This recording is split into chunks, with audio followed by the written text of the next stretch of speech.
പ്രവാചകന്മാർ എല്ലാ മനുഷ്യർക്കും വേണ്ടിയാണ് ഉണ്ടായതെന്നും അവരുടെ വാക്കുകൾ എല്ലാ മനുഷ്യരും അറിഞ്ഞിരിക്കേണ്ടതാണെന്നും ഓർമ്മിപ്പിക്കുകയായിരുന്നു അലക്സാണ്ടർ ജേക്കബ്.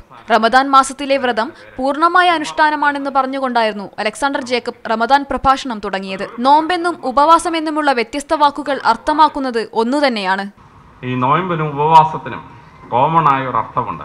ഈശ്വര സാമീപ്യത്തിൽ വസിക്കുക എന്നുള്ളതാണ്.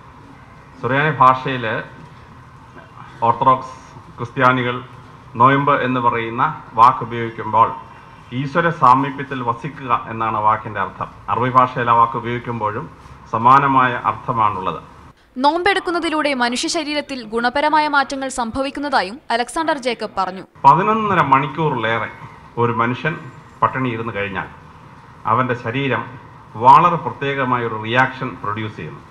അങ്ങനെ ഓട്ടോ ഇമ്മ്യൂൺ കപ്പാസിറ്റി വർദ്ധിച്ചു കഴിയുമ്പോൾ ആഹാരമില്ലാത്ത സിറ്റുവേഷനെ നേരിടാൻ, പ്രതിസന്ധികളെ നേരിടാൻ മനുഷ്യ ശരീരം പെട്ടെന്ന് തയ്യാറെടുക്കുന്നു എന്ന് മനസ്സിലായി.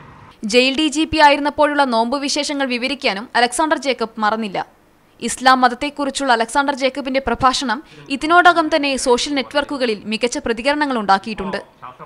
മീഡിയ 1 തിരുവനന്തപുരം.